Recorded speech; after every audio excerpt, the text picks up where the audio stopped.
Ya, kembali lagi dengan saya Bima Anugrah di Komisi Podcast Kristen. Nah, pada episode kali ini kita akan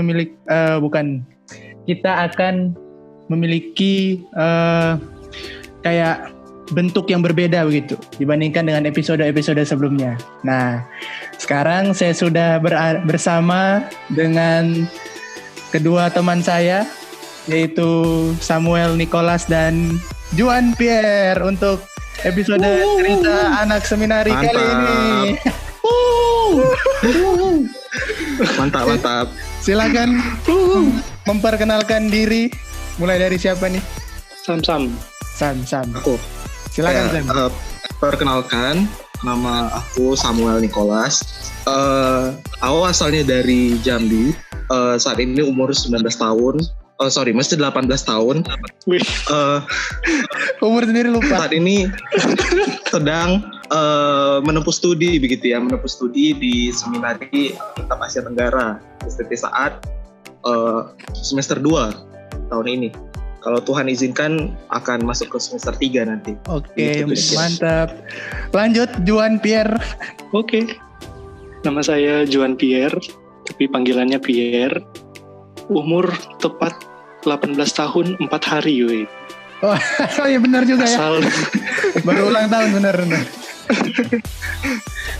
Asal dari Palu dan sama seperti Sam dan Bima sedang menempuh studi di saat semester 2. Oke, mantep. Pierre ini adalah seorang pianis terkenal. Wah. Wis. Aduh. Oke. Seperti yang saya telah bilang tadi sebelumnya, karena ini episodenya sedikit berbeda. Nah, sekarang kita akan jawab pertanyaan-pertanyaan yang sudah kita terima ya dari Instastory. Ya, tentang kehidupan kita semua nih di seminari nih. Nah, kita harapkan lewat podcast kali ini bisa membantu teman-teman yang sedang bergumul dengan panggilan menjadi hamba Tuhan, khususnya untuk masuk ke seminari. Nah, kita langsung mulai aja ya ke pertanyaan pertama. Langsung aja. Oke. Pertama nih, Kak, saya dengar buku teologi banyak yang bahasa Inggris, sedangkan saya lemah di bahasa Inggris. Gimana ya, Kak? Oke, gimana nih? Siapa dulu nih mau jawab nih? Langsung aja. Kamu jawab Sam. Sam dulu lah. Iya. Betul sih. Kebanyakan kita bakal pakai buku bahasa Inggris gitu ya. Tapi bukan berarti nggak ada buku bahasa Indonesia juga gitu. Ada juga gitu buku-buku bahasa Indonesia. Nah, tapi memang buku bahasa Inggris itu lebih baik gitu. Karena kebanyakan scholar kan menulis ya dalam bahasa Inggris gitu. Ketika buku-bukunya diterjemahkan, akan ada kesulitan bahasa waktu diterjemahkan ke bahasa Indonesia. Nah, tapi kalau dibilang susah, ya buat aku juga awalnya susah. Tapi ya lama-lama belajar. Dan di saat kita disediakan di semester 1 juga ada mata kuliah bahasa Inggris yang akan menolong kita membaca textbook bahasa Inggris gitu. Gitu sih. Wah, mantap nih. Aku juga setuju dengan Sam. Memang ada juga buku bahasa Indonesia gitu. Nah, untuk Pierre gimana nih Pierre? Menurut kamu Pierre? Ya, setuju. Jadi mungkin untuk teman-teman yang menggumuli itu masuk seminari, mungkin bisa mulai belajar bahasa Inggris tuh. Belajarnya betul. Analisa kata itu. So ini klausa apa? Itu sangat membantu sih. Selama pengalamanku 2 semester di saat itu, sangat membantu baik bahasa Indonesia maupun bahasa Inggris. Oke. Tapi ini kelihatannya bukan sesuatu yang begitu signifikan sehingga kita akhirnya tidak memutuskan masuk gitu ya, hanya oleh karena bahasa Inggris. Iya, karena juga yang aku lihat gitu, orang-orang yang kuliahnya sekuler juga kebanyakan juga pakai buku bahasa Inggris sebenarnya. Dan memang itu bahasa internasional kan gitu, jadi juga salah satu yang harus dikuasai sebenarnya. Betul. Nah, mungkin kalau teman-teman yang sedang bergumul dengan bahasa Inggris, sebelum masuk sekolah teologi ya bisa ambil les bahasa Inggris dulu kan? Kalau memang merasa begitu kurang gitu di dalam bahasa Inggris. Tapi tenang, di seminari kita belajar bersama-sama. Ada orang yang jago di bahasa Inggris bisa membantu kita ya. Ya. Mantap. Oke, kita lanjut pertanyaan 2 ya. Lanjut. Oke. Nih, kalau ada yang dari non-Injili, jadi gimana itu ya? Boleh sharing pergumulannya gimana soal... Mantap ini. Jadi, Nah ini. Jadi pertanyaannya berangkat dari orang mengenal Saat sebagai sekolah teologi Injili gitu. Nah, misalkan kita dari gereja yang non-Injili gitu. Bagaimana nih? Bisa atau enggak atau ya kita sharing lah di sini. Coba mungkin Pierre bisa. Oke, Pierre. Ya, jadi untuk teman-teman pendengar yang mungkin belum kenal sama saya, aku itu dari gereja karismatik, tepatnya gereja Bethel. Pertama masuk Saat waktu wawancara ditanya juga ini sama yang wawancara, kamu kok dari Bethel masuk sini, kenapa nggak masuk di STT Bethel gitu. Tapi sebenarnya itu bukan sebuah masalah buat aku. Aku lupa sih apa yang aku jawab pas wawancara, tapi yang jelas Saat terima kok. Dan itu memang pasti ada beberapa perbedaan itu yang cukup besar. Tapi ya anggaplah itu sebagai sebuah bagian dari pembentukan itu. Sebagai orang yang non-Injili masuk ke sekolah teologi Injili gitu. Sangat baik jawaban dari Pierre. Jadi Saat menerima, intinya ya, Saat menerima dari berbagai denominasi karena saat ini bukan sekolah untuk denominasi tertentu. Yang penting dan apa ya, kecuali dari saksi Yehuwa gitu ya. Kalau bidat mungkin gimana Sam? Kalau bidat kalau susah ya. Teman-teman, kalau aku malah dari pandangan dari yang gerejaku tuh lebih reform gitu. Jadi justru berada di sisi yang sebelah dari gerejanya Pierre gitu. Tapi begitu masuk di sini, aku belajar mengenal denominasi-denominasi yang lain gitu, melihat sudut pandang yang lain di dalam belajar kekristenan gitu, dan aku semakin diperkaya sih sebenarnya. Wah, mantap nih, benar-benar bagus nih. Kecuali mungkin ya kalau gereja kita tidak mengakui Yesus adalah Tuhan, menolak kematian Yesus, itu mungkin pasti ditolak sih, karena itu tidak sesuai dengan iman yang ortodoksan. Nah, itu mungkin baru kita pertanyakan. Tapi kalau masalah ya denominasi A, B, C itu tidak menjadi masalah di STT Saat. Oke, berarti kita lanjut aja ya.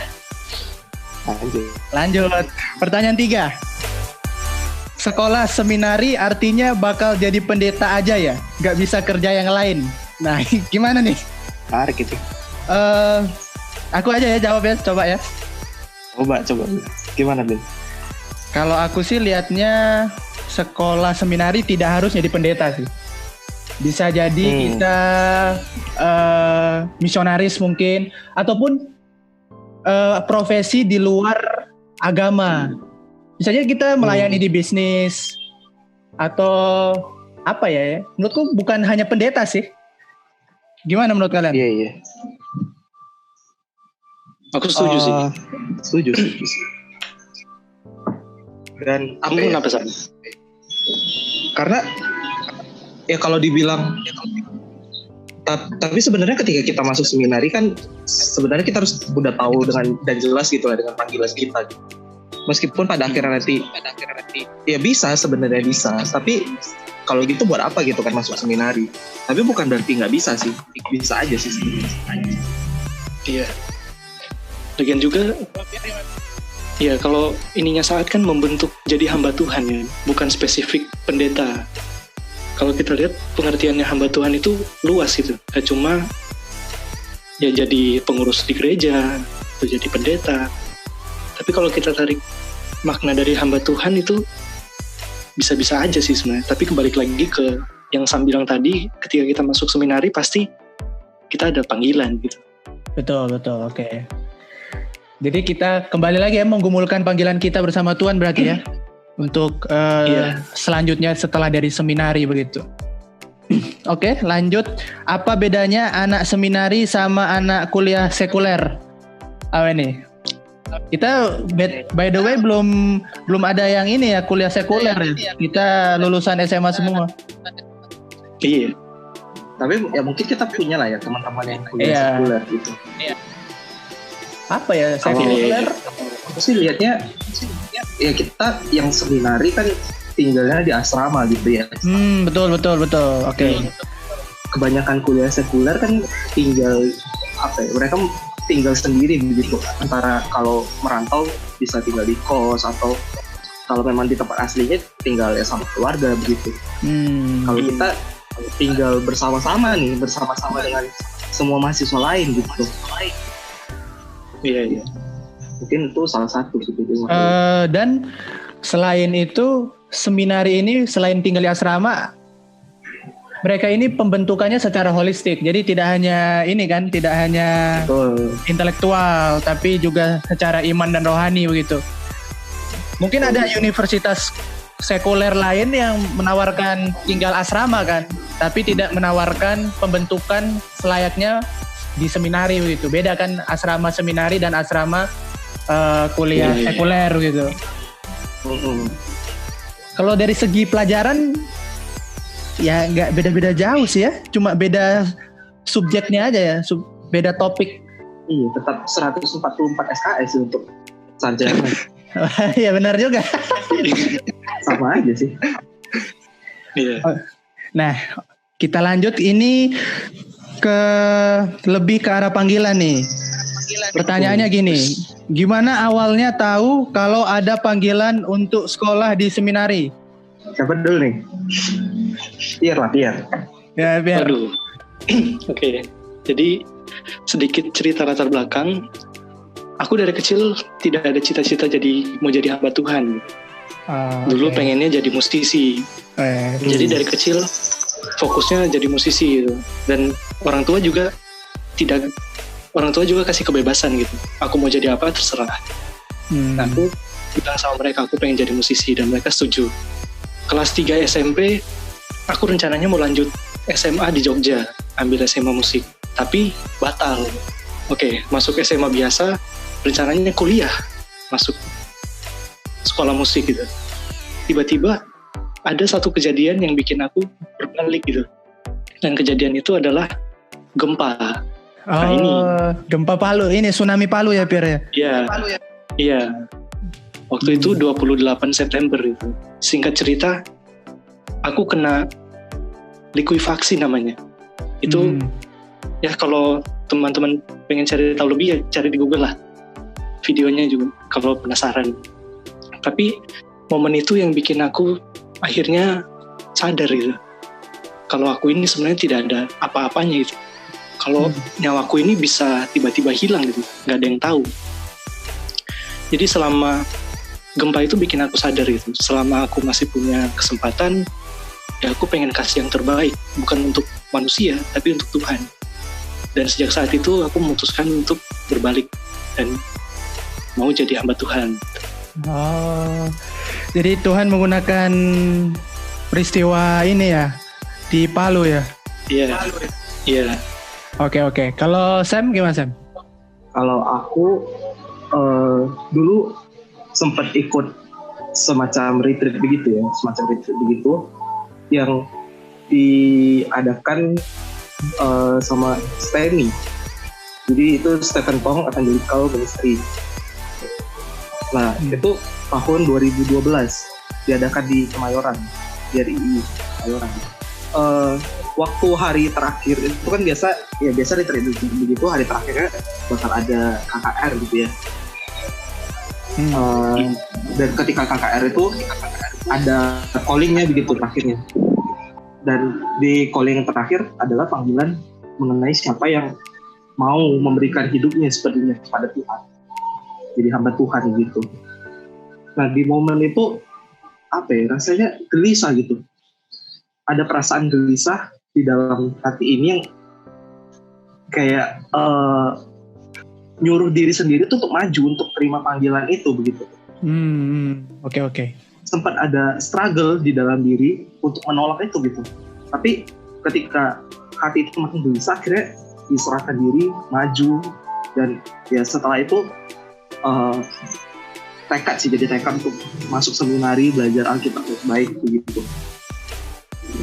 Ya sampai sekarang puji Tuhan bisa masuk. Dan bisa sampai waktu itu umur 11 berarti waktu itu. Iya. Iya, umur 11. Wah, menarik dari 11 tahun, bro. Wih. Masih kecil. Sorry, bukan 2012, 2015 deh. Sorry. Oh, 2015. 2000 kelas 2 SMP. Oh. SD ya berarti kalau 11 tahun ya. Enggak 2015. Salah, ingat. Oh, jadi Tuhan bisa pakai berbagai ini ya berarti ya, cara ya, berbagai peristiwa untuk menumbuhkan panggilan itu gitu ya. Iya. Oke. Gimana, Bim? Kalau aku sih singkatnya ini sih, dari berdebat dengan ini sih saksi Yehuwa sih. Kalau aku. Sama ikut seminarnya Pak Bejo. Dari situ dan puncaknya juga di SYC 2017 Altar Call itu. Ya itu sih singkatnya. Oke. Nah lanjut aja ya. SYC Bim. Buat yang nggak tahu nih SYC. SYC itu saat youth camp. Setiap tahun diadakan. Jangan lupa ya. SYC 2020. Kita harus ikut soalnya kita panitia. Oke. Semoga ada amin ya. Amin. Nah ini pertanyaan dari kakak tingkat kita nih. Menurut kalian apa problematika utama anak seminari? Menurut yang kalian lihat dan alami juga boleh. Apa ya problematika? Salah satu dosenku tuh bilang gini, ya dosen kita lah ya. Iya. Ketika kamu di seminari dan ketika kamu nanti mau atau sudah lulus begitu, yang harus kamu tanyakan ke diri kamu itu bukan seberapa banyak yang kamu sudah dapatkan di seminari ini, tapi seberapa banyak yang kamu sudah tinggalkan di seminari ini. Jadi aku melihatnya banyak hal-hal yang berusaha untuk aku lepaskan gitu di dalam seminari ini, yang pastinya akan ketika aku melepaskan semua itu akan semakin membentuk pribadi-pribadi kita gitu, jadi seorang servant leader, pemimpin yang berjiwa hamba begitu. Betul. Jadi bagaimana kita bisa melepaskan hal-hal yang membuat kita nggak jadi servant leader gitu. Oke. Jadi kayak masalah isu-isu diri begitu ya, Sam, ya, bisa dikatakan ya. Betul. Isu-isu diri, sifat-sifat yang tidak baik. Karena di saat itu ada moto Christ-centered servant leader. Betul. Berpusat pada Kristus, ya, berjiwa hamba. Servant leader, Christ-centered. Nah, mantap nih. Kalau Pierre gimana nih, Pierre? Mungkin kalau dilihat lebih praktisnya itu, problematikanya ya mungkin hal itu dilupakan gitu. Karena mungkin kita sudah terlalu sibuk dengan tujuan kita, dengan goals kita yang ya mungkin tidak mengarah ke sana itu. Ya itu jadi pengingat yang penting sih buat aku pribadi. Ingat kalau tujuan kita bukan untuk ya sekedar objektif, tapi ya untuk menjadi Christ-centered servant leader gitu. Oke. Jadi kayak tujuan-tujuan yang keliru gitu ya dalam hidup gitu ya. Sehingga tidak bertujuan lagi kepada Kristus tapi kepada hal-hal yang lain. Oke. Ini insight yang sangat baik. Ya kalau aku kurang lebih sama seperti kalian berdua sih. Tapi kalau aku lebih ke arah mungkin kadang sering males gitu sih. Kayak kan kalau di saat kan ada kerja bakti gitu kan. Supir. Nah itu kadang males gitu loh buatnya. Betul. Itu jadi problematika.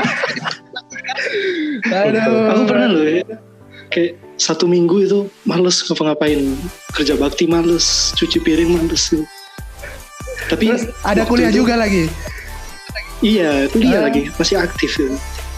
Itu mungkin salah satu titik yang paling menjenuhkan gitu buat aku. Oke. Tapi- Ketika rest time gitu, salah satu teman kamarku bilang dia sharing gitu tentang konselornya, terus dia bilang belajar untuk memaknai. Jadi ketika dia selesai konseling, dia mencoba, ketika dia bikin tugas, dia mencoba memaknai tugas itu. Ketika kerja bakti, sama gitu. Jadi mencoba memaknai. Oke. Sangat menarik. Problematika anak seminari, jadi jangan pikir tidak ada problematika ya kita. Kita juga manusia. Oke. Oke, kita lanjut pertanyaan terakhir aja ya ini berarti.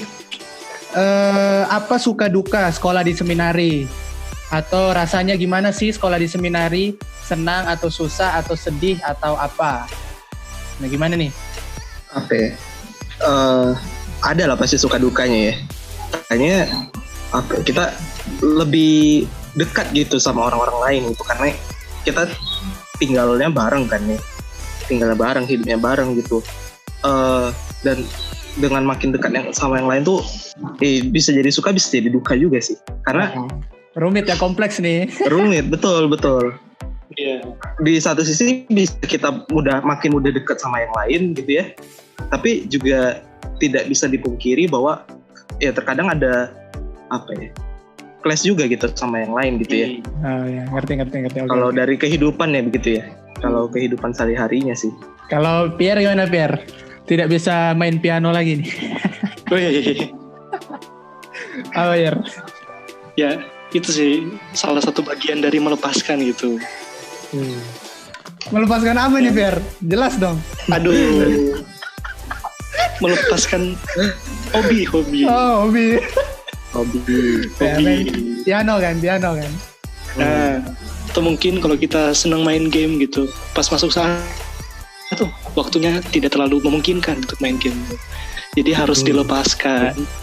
Ya, mungkin itu sih. Kalau sudah di dalam, ya pasti yang namanya gesekan ada lah. Tapi ya, itulah salah satu bagian dari pembentukan itu. Bagaimana kita menyikapi gesekan itu.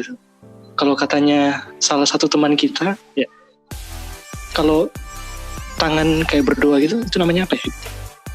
Dilipat lah ya. Iya. Nah itu bisa erat karena ada gesekan gitu. Ada gesekan yang menahan kita untuk terpecah belah. Mantap. Iya. Udah pakai Mungkin ke hal lain yang analogi. lebih praktis gitu ya.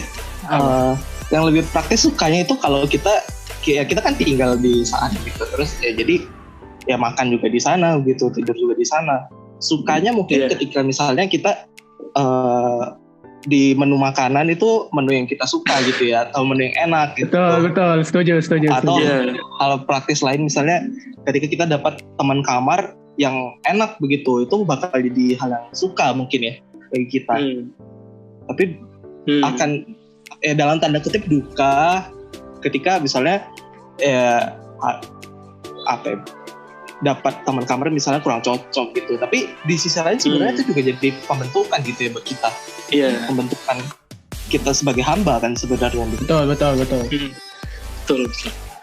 Dan yang hal praktis ya pembentukannya itu sih, karena kita hidup di asrama ya mau nggak mau harus kerja bakti, harus cuci piring.